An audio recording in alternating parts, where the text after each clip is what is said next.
Hi hello నమస్తే. నేను ఇప్పుడే ఒక పోస్ట్ చూశాను.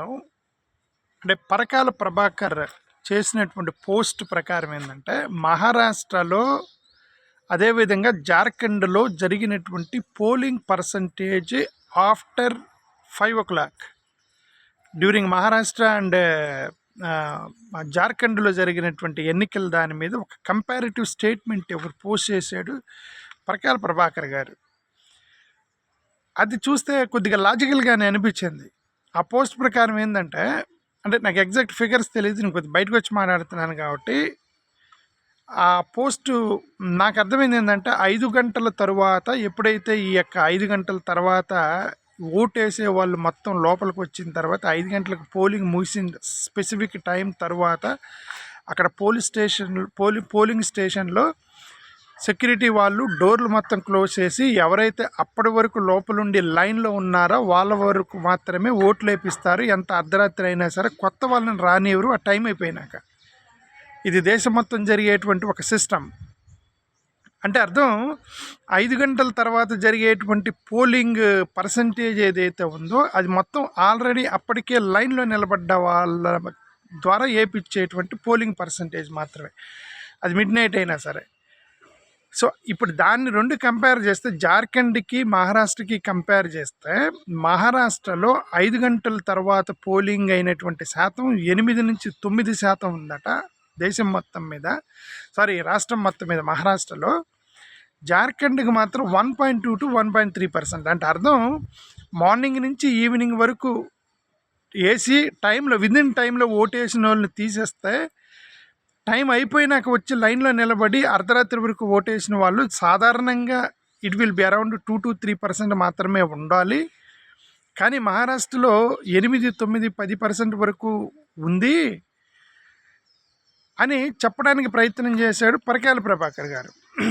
కాబట్టి ఇంత పెద్ద భారీ రిజల్ట్ వచ్చేసింది. కాబట్టి ఏదో జరిగింది ఆఫ్టర్ 5 o'clock జరిగినటువంటి పోలింగ్ పర్సంటేజ్లో ఏదో జరిగింది అనేది చెప్పడానికి ప్రయత్నం చేశాడు. అది ఎంతవరకు లాజిక్ అయినప్పటికీ వినటానికి లాజికల్గా ఉంది, కరెక్టే అనిపించింది. ఎక్కడైతే కాంగ్రెస్ గెలిచిందో అక్కడ ఆఫ్టర్ 5 o'clock పోలింగ్ శాతం 1 to 2% అయితే, ఎక్కడైతే బీజేపీ గెలిచిందో ఆఫ్టర్ 5 o'clock పోలింగ్ 8-9% పెరిగింది. కాబట్టి అది కూడా మోరోవర్ వాళ్ళు ఏమని చెప్తున్నారంటే మహిళలు ఎక్కువ మంది ఇచ్చి ఓట్లు వేశారు, మహిళలు గెలిపించారని ప్రతిసారి. ఇప్పుడు ఆంధ్రప్రదేశ్లో అదే చెప్పారు, అక్కడ హర్యానాలో అదే చెప్పారు, మహారాష్ట్రలో కూడా అదే చెప్పారు, మహిళలు వచ్చి చేశారని చెప్తున్నారు. బట్ యాక్చువల్లీ పోలింగ్ పర్సంటేజ్ అయితే మిడ్ నైట్ జరుగుతుంది. అంటే వాళ్ళ ఉద్దేశం ప్రకారం మహిళలు మొత్తం, ఆడవాళ్ళు మొత్తం మిడ్ నైట్ వచ్చి ఓటేశారని చెప్పడానికి ప్రయత్నం చేయడం కూడా ఒక ఇల్లాజికల్గా ఆర్గ్యుమెంట్ అనమాట. బీజేపీ గెలిచినటువంటి రాష్ట్రాల్లో వచ్చినటువంటి అనాలిసిస్ని బట్టి చూస్తే అది ఒక ఇలాజికల్ ఆరోపణగా కనిపిస్తుంది. ఏదేమైనప్పటికీ ఇది ఈవీఎంలకు సంబంధించినటువంటి అనుమానాలు మహారాష్ట్రకు చేరుకున్నాయి. నేను గతంలోనే ఒక వీడియో పెట్టాను. నా అభిప్రాయం చెప్పాను ఏంటంటే I'm very much happy that BJP one in Maharashtra. ఎందుకంటే ఆంధ్రాలో ఆంధ్రాలో, ఒరిస్సాలో, హర్యానాలో ప్రజలకు కోపం వచ్చేసింది, అనుమానం వచ్చేసింది, ఈవీఎంలో ఏదో జరిగిందని. ఇప్పుడు మళ్ళీ అది మహారాష్ట్రలో వచ్చింది. కాబట్టి ఇట్లా అన్ని రాష్ట్రాల్లో అనుమానం వస్తే తప్ప ఒక పెద్ద విప్లవం అనేది రాదు, ప్రజా తిరుగుబాటు అనేది రాదు. అనుమానం ఎక్కడెక్కడైతే పెరుగుతూ దేశం మొత్తం అనుమానం రావాలి అని నా ఉద్దేశం. సో ఇప్పుడు మహారాష్ట్రలో వచ్చింది కాబట్టి కాంగ్రెస్ కమిటీ వాళ్ళు కూడా ఏం చేశారంటే they issued a circular to all the Congress candidates who ever last during Maharashtra elections recently held. వాళ్ళందరికీ సర్క్యులర్ ఏమని పంపించారంటే వీవీప్యాట్ వెరిఫికేషన్కి ఓడిపోయిన వాళ్ళు మొత్తం అందరూ అప్లై చేయమన్నారు. ఇప్పుడు దే ఆర్ గెటింగ్ రెడీ. మహారాష్ట్రలో ఎవరెవరైతే కాంగ్రెస్ వాళ్ళు ఓడిపోయారో అన్ని చోట్ల వీవీప్యాట్ వెరిఫికేషన్కి వేస్తారు.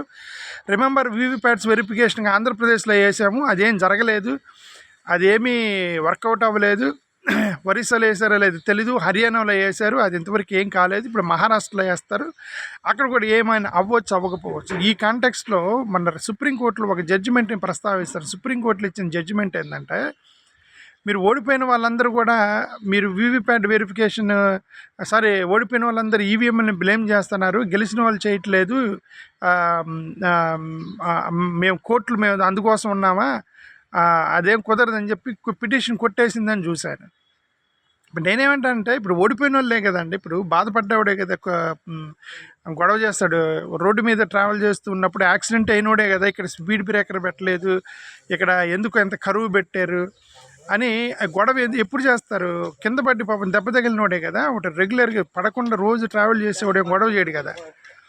ఓకే, ఐ డోంట్ నో మరి why that and what context supreme court అలాంటి స్టేట్మెంట్ చేసిందో తెలియదు. ఇప్పుడు సుప్రీంకోర్టు ఏంటంటే సుప్రీంకోర్టుకు కూడా వాళ్ళు ఏ ప్రేయర్తో కోర్టులో వేశారు, ఏమని, what is there prayer at the end by the petitioner అనే దాన్ని బట్టి జడ్జిమెంట్లు వస్తాయి కోర్టుల్లో. కాబట్టి మన సుప్రీంకోర్టు జడ్జిమెంట్ని మనమేమి తప్పుపట్టలేం. కానీ but what I say is there is డెఫినెట్గా బట్ అది పెద్దగా లాజికల్గా అనిపించలేదు. ఓడిపోయిన వాళ్ళే గొడవ చేస్తున్నారంటే ఓడిపోయిన వాళ్ళే గొడవ చేస్తారు. బెనిఫిషియర్ ఎప్పుడు గొడవ చేయడు, లూజరు విక్టిమ్ మాత్రమే గొడవ చేస్తాడు. అది ఫండమెంటల్లీ లాజిక్. ఒక్కోసారి విక్టిము అతను బెనిఫిషియర్ అవ్వచ్చు, ఒక్కోసారి బెనిఫిషియరీ తర్వాత విక్టిమ్గా మారచ్చు.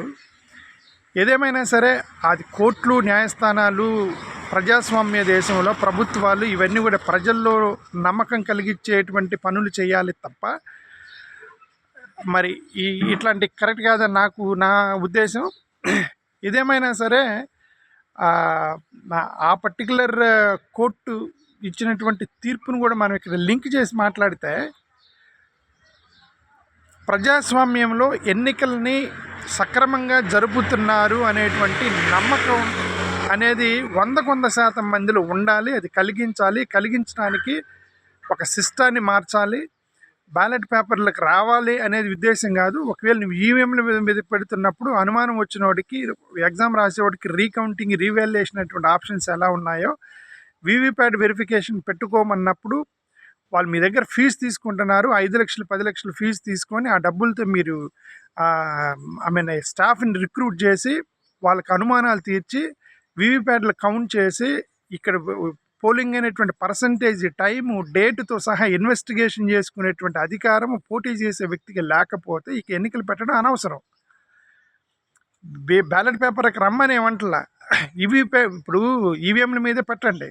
ఈవీఎంల మీద పెట్టినప్పుడు వీవీప్యాట్ వెరిఫికేషన్ పెట్టినప్పుడు ఏ టైంలో ఎవరొచ్చి ఓటేశారు, ఆ టైంలో ఓటు పడిందా లేదా, రైట్, ఈ 5 గంటలకు ఎవరు వచ్చారు, ఎన్ని ఓట్లు వచ్చాయి, ఎన్ని ఓట్లు పడ్డాయి, తనకు అవసరమైతే వీవీప్యాట్లు వెరిఫై చేసుకోవచ్చు, సీసీ కెమెరాలు వెరిఫై చేసుకోవచ్చు, బటన్లు వెరిఫై చేసుకోవచ్చు, ఈవీఎంలు వెరిఫై చేసుకోవచ్చు. అనుమానం వచ్చిన వాడు ఒక సిఐడి ఆఫీసర్ ఎంత ఇన్వెస్టిగేట్ చేస్తాడో అలాగే ఇన్వెస్టిగేషన్ చేసేటువంటి అధికారము, ఆ పవరు అనేది పోటీ చేసిన వాడికి ఇవ్వకపోతే, మీరు వాళ్ళ దగ్గర ఫీజు తీసుకుంటున్నారు కదా 5 లక్షలు 10 లక్షలు రీవెరిఫికేషన్కి, డబ్బులు తీసుకొని కూడా మీరు వాళ్ళకి సక్రమంగా మీరు రీవెరిఫికేషన్ చేయకపోతే అక్కడ అనుమానాలు వస్తున్నాయి, అక్కడ ఇబ్బందులు పడుతున్నారు. కాబట్టి ఇది డెమోక్రసీకి అతిపెద్ద అనుమానం అనేది చాలా పెనుభూతం.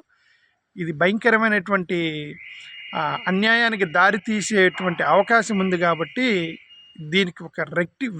దీనికి ఒక ఏమంటారు, ఒక సొల్యూషన్ అనేది పట్టుకు రాకపోతే ఇది ఇంతకన్నా దుర్మార్గం, అన్యాయం ఏమి లేదని నా ఉద్దేశం. Thank you.